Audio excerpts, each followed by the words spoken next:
지난 6월에 우리 서울로의 중부시찰 목사님들이 사도 바울 선교 여정지 중에 한 군데인 지중해 이 섬 몇 군데를 답사하고 왔습니다. 처음으로 답사한 곳이 성경에는 구브로라고 표현되어 있는 섬인데요.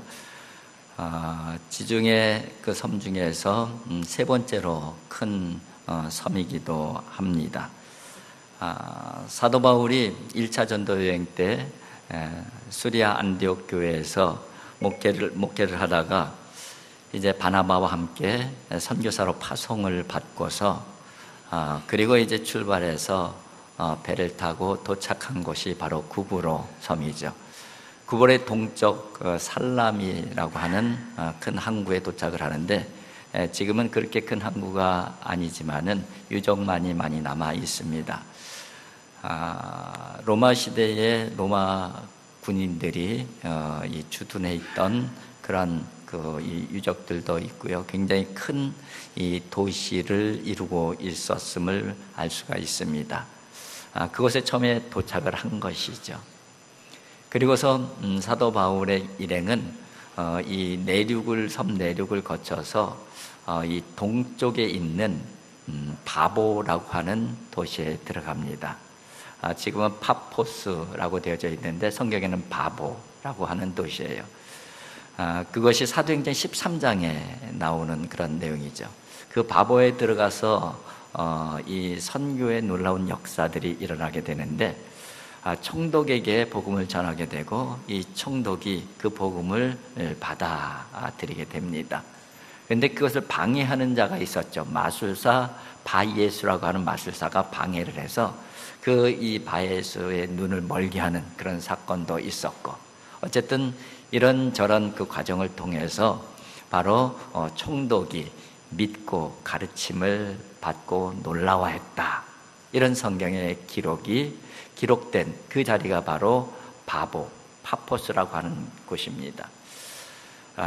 그런데 저희들이 이 서쪽 살라미에서 바보까지 작은 승용차를 타고 갔는데 이 내륙 그 가운데에는 굉장히 험한 산악지대예요. 그래서 차를 타고 가는데도 굉장히 험하더라고요, 길이. 그런데 그것을 지나면서 그런 생각을 했어요. 사도 바울은 자동차도 아니고 걸어서 이 길을 걸어간 것이잖아요. 약 160km 정도 조금 넘는 거리예요. 이 살라미에서 이 바보까지. 그런데 굉장히 험한 길이에요. 그 길을 이제 따라서 바보에 도착해서 그런 선교의 역사, 복음의 역사를 만들어낸 것이죠. 그런데 그 바보에 갔을 때에 거기에 교회가 하나 세워진 것을 봤습니다. 사도 바울을 기념하는 교회인데 그 교회의 이름이 바울 채찍 교회. 바울 채찍 교회예요. 바울 채찍. 그러니까 사도 바울이 고린도후서에 보게 되면은 40에 한 대 감한 매를 5번이나 맞았다, 그런 고백을 하잖아요.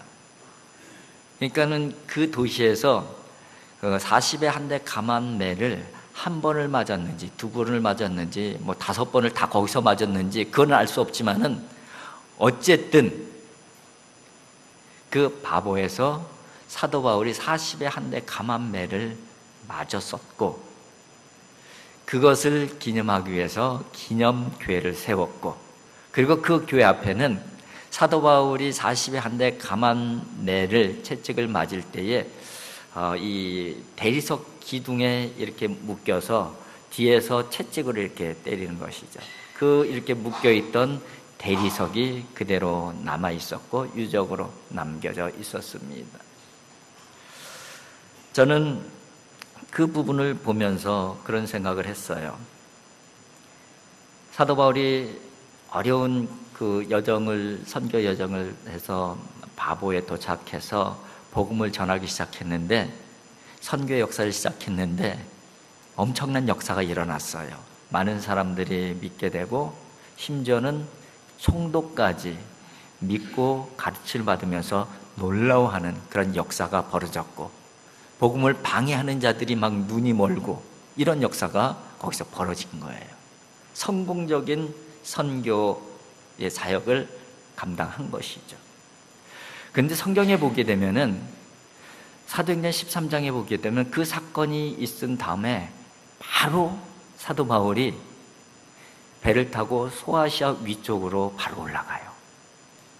근데 상식적으로 조금 이해가 안 되는 것이, 총독까지 믿고 가르침을 받고 놀라워하는 그런 선교의 역사가 있었다면은 거기에서 더 머무르면서 교회도 세우고, 그죠? 더 복음 전해서 더 많은 사람들이 복음을 받아들이고 예수를 믿게 해야 되는 것이 맞는데, 그러지 않고 바로 이 밤빌리아, 이 소아시아 쪽으로 배를 타고 이동을 해요.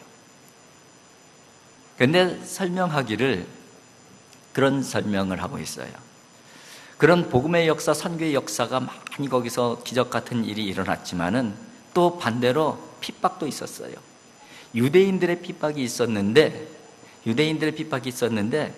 이 40에 한 대 감한매, 이런 매를 거기서 맞은 거잖아요. 근데 사도 바울 혼자 같았으면 그 매 맞으면서도 복음을 위해서라면 남아있을 것 같은데, 거기 일행들이 같이 있었잖아요. 바나바도 일행이고, 중간에 힘들어하고 포기하고 돌아간 마가 요한도 일행이었었고, 그러니까 다른 사람들도 40에 한 대 감한매를 맞았을 수도 있고, 그에 못지않은 박해를 받았을 수도 있었던 것이죠. 그래서 아마 이 40에 한 대 감한매, 이것이 사도 바울 일행들을 오래 머물지 않게 하고 바로 떠나게 하는 일정한 영향이 있었을 것이다, 그렇게 추정을 하는 것이죠.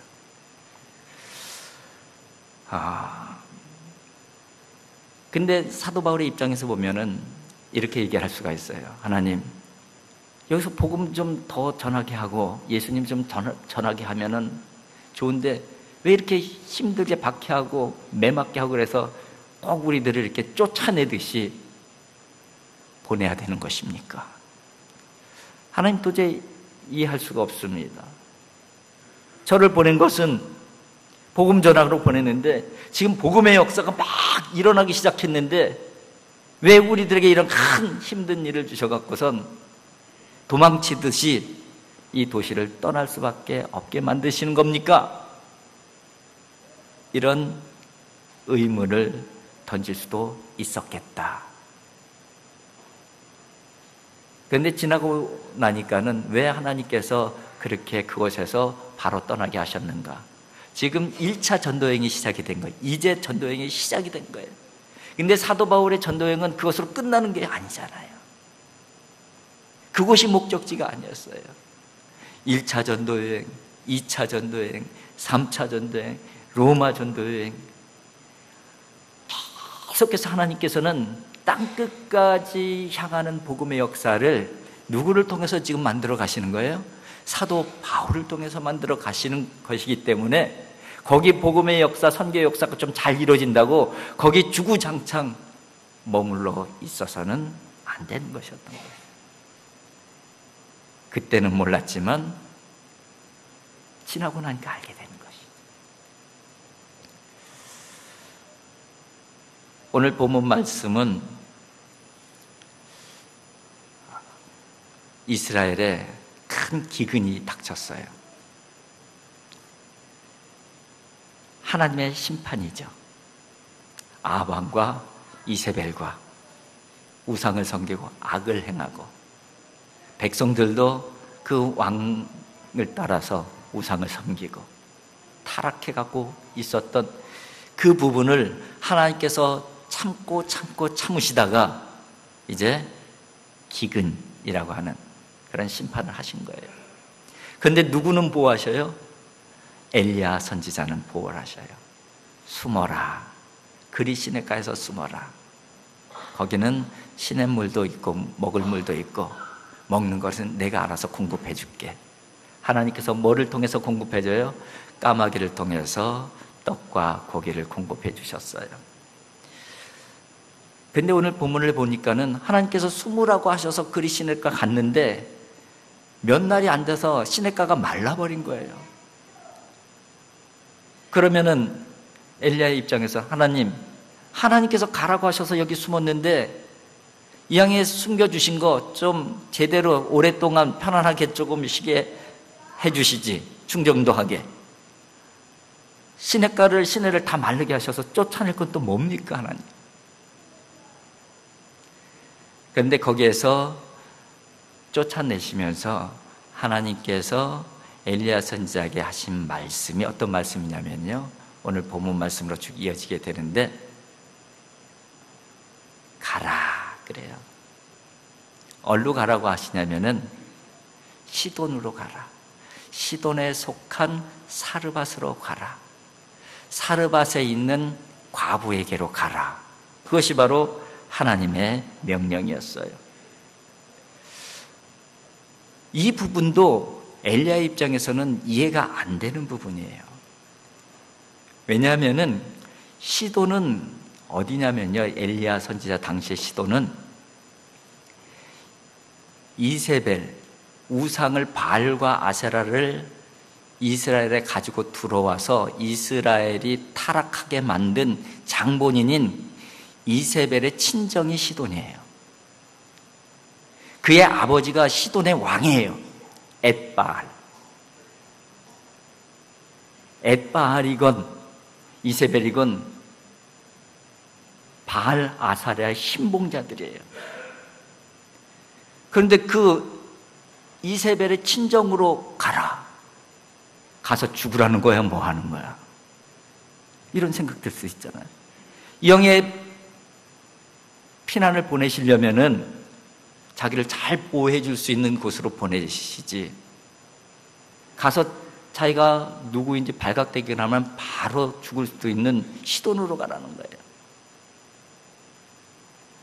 그것도 또 부잣집으로 가라고 하면은 좋은데 가난한 과부에게로 가라. 그리고 거기서 머물라. 근데 거기서 몇 년을 머물어요? 3년 6개월을 머무르는 거예요. 3년 6개월 동안 머무르게 하려면은 좀 재산이 어느 정도 있고 먹고 살만한 그런 집으로 좀 보내셔서 눈치 안 보고 살게 해주셔야지, 아니 가난한 집으로 보내셔갖고선 3년 동안 거기 있으면 얼마나 눈치 보면서 그렇게 살아야 되겠어요. 이런 내용들을 보게 되면은 시돈으로 가라, 사르밧 과부에게로 가라, 이 명령은 엘리야의 입장에서는 상식적으로 이해할 수 없는 명령이었던 거예요.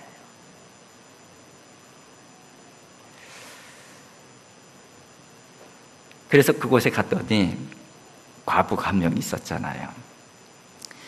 그런데 사르밧 여인, 사르밧의 과부라고 표현되어 있는데 이름도 없어요.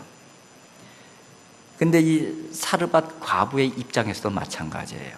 보니까 이 사르밧 과부도 오직 하나님 믿고 살아온 사람이에요. 근데 하나님 열심히 믿었는데 하나님께서 다 빼앗아 가셨어요. 남편 빼앗아 가서 과부돼 있죠. 아들 하나 있는 거 어떻게 키워보려고 몸부림치면서 살아왔을 텐데 가난에 찌들게 해서 이제 밀가루통 다 바닥 보이죠. 기름통 다 바닥 보이죠. 아유, 마지막 남은 거 먹고 죽는 길밖에 없다. 완전히 절망의 상황에 몰아넣은 거예요.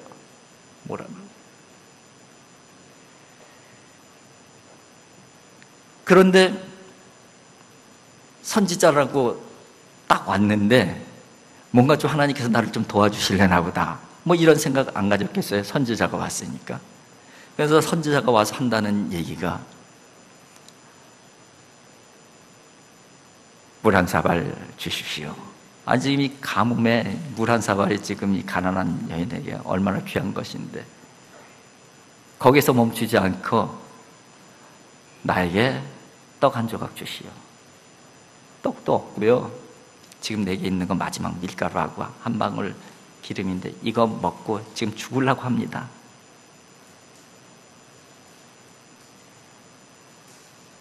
그런 여인에게 마지막 남은 떡 나 먼저 줘. 그리고 나중에 너 먹어. 이렇게 얘기하는 거예요. 여러분 같으면 이런 상황이 되면 어떻게 반응을 하시겠습니까? 선지자라고 와갖고서 마지막 남은 밥, 이거 밥 먹고 죽으려고 그래. 근데 그건 내가 먼저 먹읍시다. 이렇게 얘기하면은 어떻게 반응하실 것 같아요? 지금 이 여인은 그런 상황이에요. 근데 이 여인은 하나님을 잘 믿었던 여인이에요. 아니, 내가 하나님만 의지하고 여태까지 살아왔는데 결국 하나님께서 내게 주신 상황은 아무것도 할 수 없는, 절망 외에는 할 수 없는 그런 상황으로 하나님께서 나를 몰아넣으신 거예요. 이거를 어떻게 이해하란 말입니까? 이걸 어떻게 상식적으로 이해하라는 거예요? 그래도 살 길을 마련해 주셔야죠. 마지막 남은 이 밀가루까지 빼앗아 가십니까? 하나님, 해도 너무하십니다. 이런 마음을 가질 수 있는 상황에 누가 있는 거예요? 사르밧의 한 여인이 있는 거예요. 그런데 놀라운 것은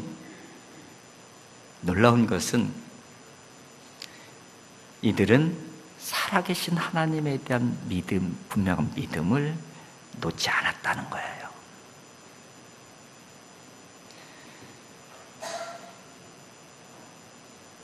왜 시돈 땅으로 가야 되고, 왜 하필 과부에게 가야 되고, 왜 열심히 믿음으로 사는데 이렇게 다 뺏어가십니까, 하나님?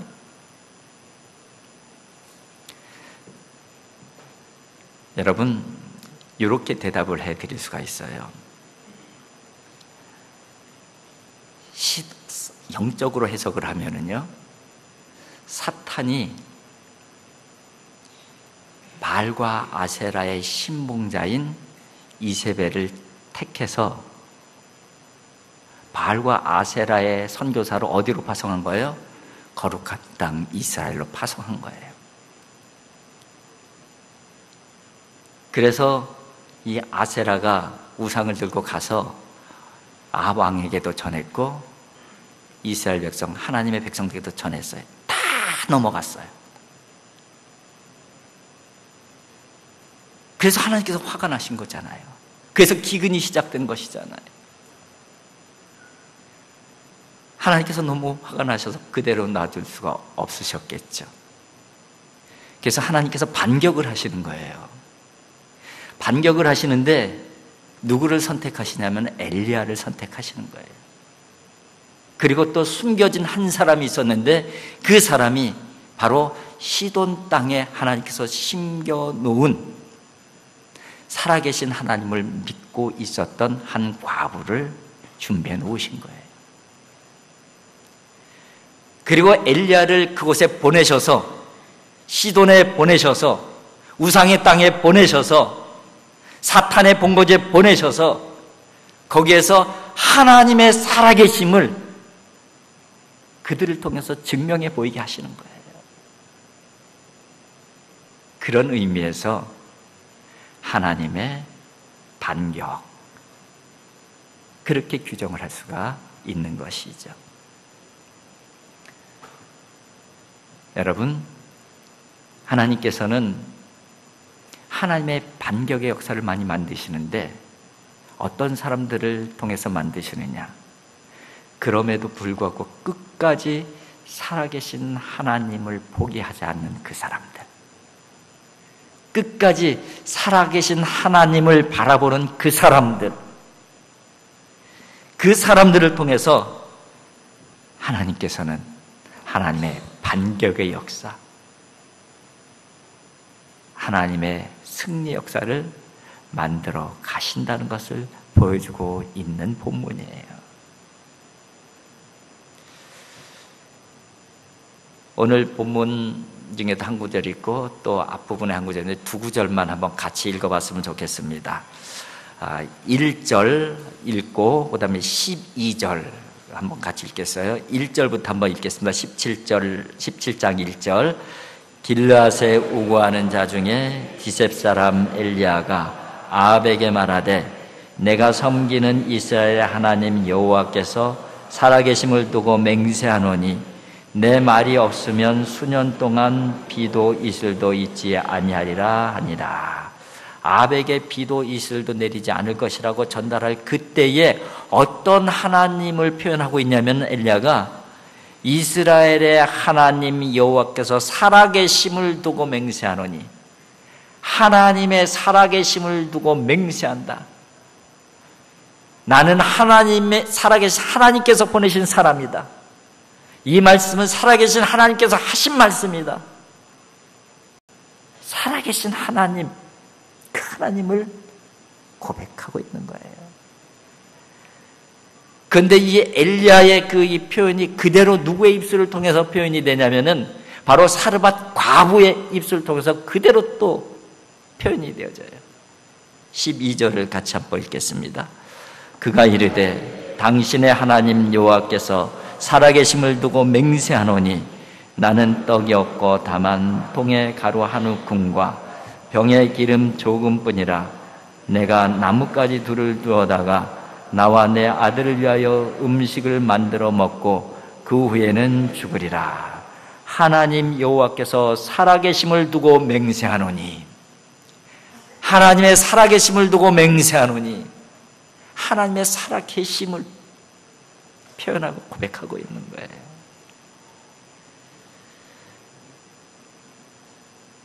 아브라함도 이해할 수 없는 명령을 받았잖아요. 100세에 얻은 아들 이삭을 번제로 드려라. 이해할 수 없는 명령이죠. 주시질 말든가, 주셔놓고 번제로 드리라니, 이게 이해할 만한 일입니까? 아니잖아요. 요셉에게는 꿈을 보여주셨어요. 그런데 형들에 의해서 아라비아 상인들에게 팔려가 버려요. 꿈을 주시들 만든지, 이게 뭡니까 이게? 젊은 시절에 욥은 동방의 의인이라고 표현되어 있어요. 의인이라고 하시들 말든지 그 고통 다 겪게 하시잖아요. 이해할 수가 없어요. 지금 당장은 이해할 수가 없었어요. 당할 그때는 이해할 수가 없었어요. 그러나 지나고 나서는 그게 어떤 뜻이었는지 알았죠. 어떤 하나님의 계획이 있는지 지나서 알게 된 거예요. 그런데 그 하나님의 놀라운 반개혁 역사에 그들이 주인공이 되어줄 수 있었던 것은, 이해할 수는 없었지만은 살아계신 하나님, 하나님은 살아계시다, 그 믿음을 놓치지 않았어요. 그 믿음을 놓치지. 그리고 그 믿음으로 반응한 거예요. 그 믿음으로 견딘 거예요. 그 믿음으로 하나님의 때를 기다린 것이죠. 하나님께서는 그 사람들을 세우셔서 하나님의 역사를 만들어 가시는 것이죠. 믿음의 역사를 만들어 가시는 것이죠. 여러분, 아마 저와 여러분들에게도 그런 일들이 종종 있을 거예요. 종종은 아니라도 가끔이라도 있을 거예요.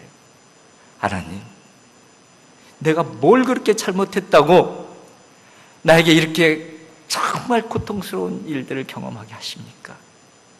하나님, 제가 뭘 그렇게 문제가 있길래 이렇게 큰 고통들을 오랫동안 견뎌내야 됩니까? 우리들도 그런 이해할 수 없는 상황들이 있잖아요. 근데 우리가 할 수 있는 것은 별로 없더라고요. 왜냐하면은 다 하나님이 하시기 때문에. 근데 우리가 할 수 있는 것 딱 하나 있어요. 살아계신 하나님을 바라보고 있는 거예요. 하나님의 살아계심을 믿고 견뎌내는 거예요. 그러면은 하나님께서 역사하시고, 하나님께서 만들어 가시고, 하나님께서 세워주시고 하나님께서 반격해 주셔서 멋진 승리의 주인공들이 되게 하신 것이지.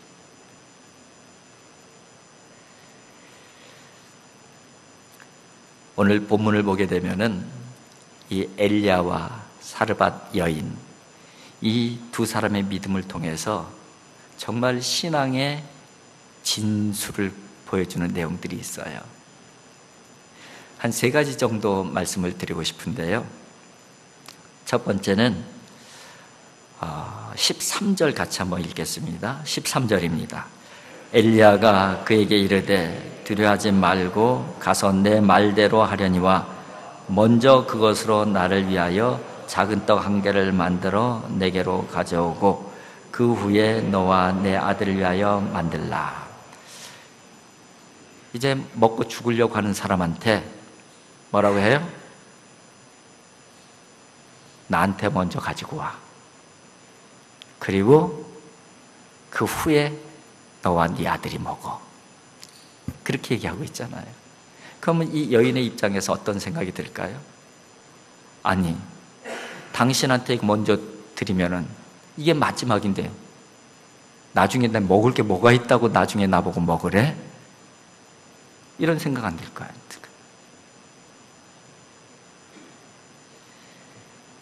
그런데 먼저 내게로 가져오라. 이것은 어떤 의미인지 아세요? 먼저 하나님을 위하여, 그 뜻이에요. 먼저 하나님을 위하면은 나머지는 그 후에 일어날 일들은 누가 역사하시겠다? 하나님께서 역사하시겠다. 그것을 믿은 거예요. 그것을 믿은. 그래서 마지막 남은 것을 만들어서 엘리야에게 대접한, 그 믿음으로 대접한 거예요. 이게 왜 신앙의 진수예요? 예수님께서 말씀하셨잖아요. 먼저 그 나라와 그 의를 구하라. 그러면 이 모든 것을 너에게 더하시리라. 내가 할 일은 먼저 하나님을 위해서 하는 것이고 하나님께서 하시는 일은 나머지 부분을 책임져 주시는 일, 이게 하나님께서 하시는 일이라고. 그 믿음으로 이 여인이 엘리야에게 마지막 남은 것을 대접한 거예요. 이게 바로 신앙의 진수이죠. 두 번째 14절 같이 한번 읽겠습니다.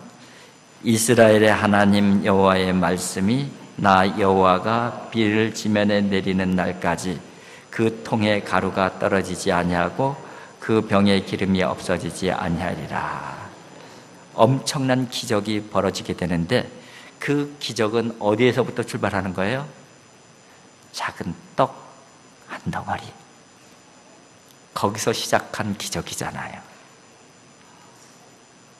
하나님께 아주 작은 것을 드렸어요. 그런데 하나님께서는 그것을 엄청난 기적으로 만들어 주셨어요. 하나님의 특기잖아요. 작은 것을 받으시고 엄청난 것 주시는 하나님의 특기. 달란트 비유에서 그것을 너무나도 잘 설명하고 있잖아요.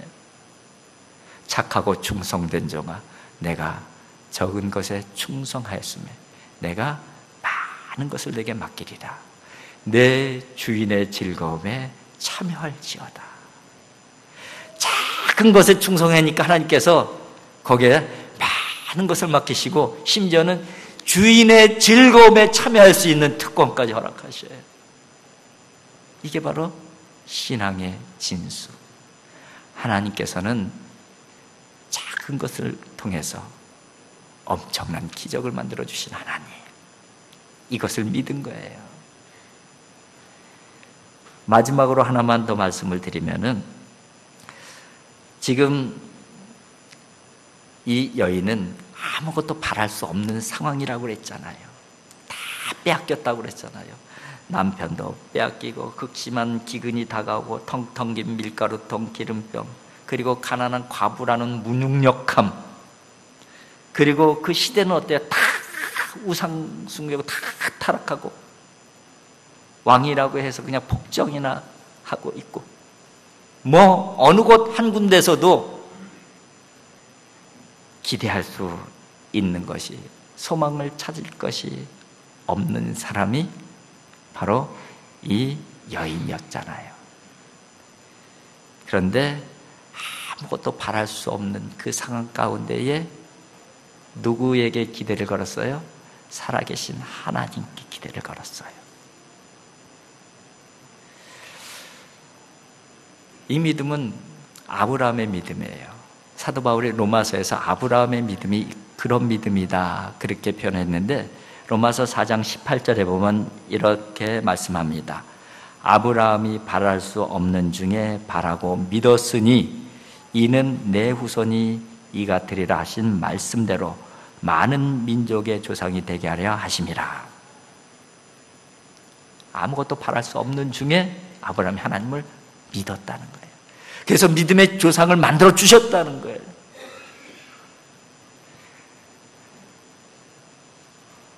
우상의 본거지 시돈 땅에서 역사하신 하나님, 그곳에서 살아계신 하나님을 증명해 보이신 하나님, 누구를 통해서? 엘리야를 통해서, 또 이름 없는 한 과거를 통해서. 오늘날도 하나님께서는 반격의 역사를 만들어 가십니다. 아무 희망이 없는 것 같은 그 속에서도 하나님의 기적의 역사를 만들어 가시는 분이 하나님이셔요. 그런데 그런 역사가 만들어질 때에 하나님께서 세우시는 사람들이 있다는 것이죠. 어떤 사람을 세우느냐? 이해할 수 없는 상황 속에서도 하나님의 살아계심을 믿고 살아가는 사람들. 저와 여러분들이 그 믿음으로 살아갈 수 있길 바랍니다. 그 믿음으로 살아갈 때에 저와 여러분들을 통해서 이해할 수 없는 상황 속에서도 하나님의 기적을 만들어가고 하나님의 반격의 역사를 만들어 가셔서 반드시 승리의 사람들 되게 해주실 줄 믿습니다. 한 주간도 그런 놀라운 기적의 역사를 경험할 수 있는 하나님의 사람들이 되어질 수 있기를 주님의 이름으로 축복을 드립니다. 기도하겠습니다. 사랑의 아버지 하나님, 감사합니다. 아무 희망이 없고 절망밖에 할 수 없는 그런 상황 가운데서도 반격의 역사를 만들어 가시는 살아계신 하나님, 그 하나님이 나의 하나님이고 그 하나님이 우리의 하나님이신 줄 분명히 믿습니다. 아버지 하나님, 살아계신 하나님을 의지하고 살아가게 주시옵시고 그분만 바라보게 하여 주시옵시고 그분께 믿음의 반응으로 하나님 앞에 나가는 하나님의 사람들 되게 하여 주시옵소서. 그래서 한 주간 살아갈 때에도 하나님께서 역사하시는 기적의 역사, 반격의 역사가 나의 역사가 되어질 수 있도록 인도하시고 축복하여 주시옵소서. 예수님의 거룩하신 이름으로 기도하옵나이다. 아멘.